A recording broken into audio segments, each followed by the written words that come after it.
So we have a labor update to bring you guys like I try to do every week, and this one starts with kind of one close to my heart in a sense. This is Lauren Kaori Gurley who tweets, inbox, delivery drivers at Seattle sandwich company Homegrown who are unionizing gained the right to block driver-facing surveillance cameras after going on strike last week. I actually worked at a Homegrown something like, I don't know, 8, 9, 10 years ago, something like that. The store that I worked at is now closed. It was in Sammamish, but I made sandwiches at Homegrown for a while. Many aspects of the company are actually kind of great. They prioritize being as sustainable as possible for the environment, and they prioritize organic and locally sourced foods and things like that.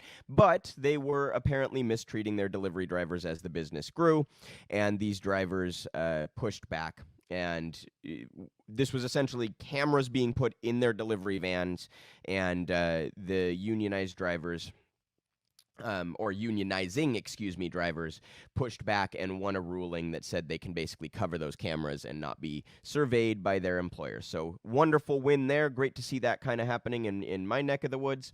And also, you guys, I wanted to, Lauren Kaori Gurley, all over labor issues. If you're not following her, at Lauren K. Gurley on Twitter, always reporting on these sorts of issues. And as I've discussed ad nauseum, I think they're very important to discuss. This is More Perfect Union, another one that you should follow at More Perfect US if you're not already. Breaking: Chipotle workers in Lansing, Michigan have won their historic union election. They've formed the first ever unionized Chipotle in the country with Teamsters. Chipotle has waged war against its unionizing stores. Executive shut down an Augusta, Maine, is that Maine, ME? Yeah, location that was the first store to file to form a union. Workers in Lansing overcame this egregious union busting to form the first ever Chipotle union. Wonderful to see. The wave continues, you guys. Starbucks, Amazon, it's great to see it expanding and continuing. Congratulations to these Chipotle workers. Another More Perfect Union, REI workers voted to unionize their store in Berkley, California. They organized with UFCW and are now the second unionized REI store in the country, following Reunion Soho's victory. REI Union Soho's victory in New York in March. So wonderful to see that as well. Retail workers joining the fight and joining the wave. And then we also have an update here on Starbucks, also courtesy of More Perfect Union. The NLRB has ruled that Starbucks illegally withheld pay benefits from workers at hundreds of unionizing stores. It's now moving to force Starbucks to pay back 100% of the denied benefits, require Howard Schultz to record a video admitting the illegal action. The NLRB is also requiring Starbucks to order all managers and supervisors to attend a labor law and worker rights training, issue a letter of apology to all Starbucks employees for the hardship caused. SB Workers United shared this reaction to the NLRB ruling. Quote, Howard Schultz made the decision to deprive us of a raise in a time where the cost of living is skyrocketing. He claims to run a different kind of company, yet in reality, Howard Schultz is simply a billionaire bully who is doing everything he can to crush workers' rights, said Maggie Carter, a barista from Knoxville, Tennessee.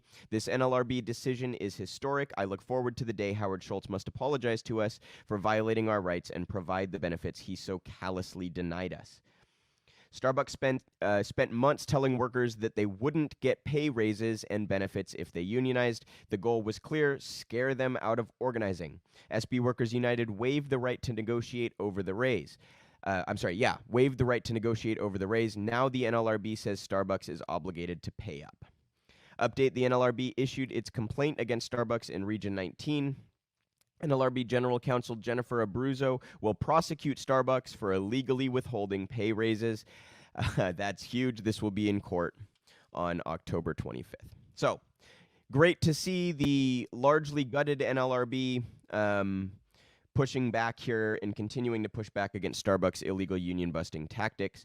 I did just learn just the other day that one of Bernie's top staffers, I guess, went to the NLRB or to the Labor Department. So that may have something to do with it, but the NLRB has actually seemed willing to push back against Starbucks here in a way that's much more robust than they usually do. And as we've covered quite a bit in the past, Starbucks and Amazon both engaging in historic anti-union activities and illegal activities to try to break up those organizing efforts. So congratulations to all of the workers at the various companies. I encourage you all, as always, to support your local workers and do not cross those picket lines, and whatever you can do to support striking workers, unionizing workers, workers that are walking out, anything going on in the labor sector, I encourage you all to stand with workers in your community to the best degree that you can.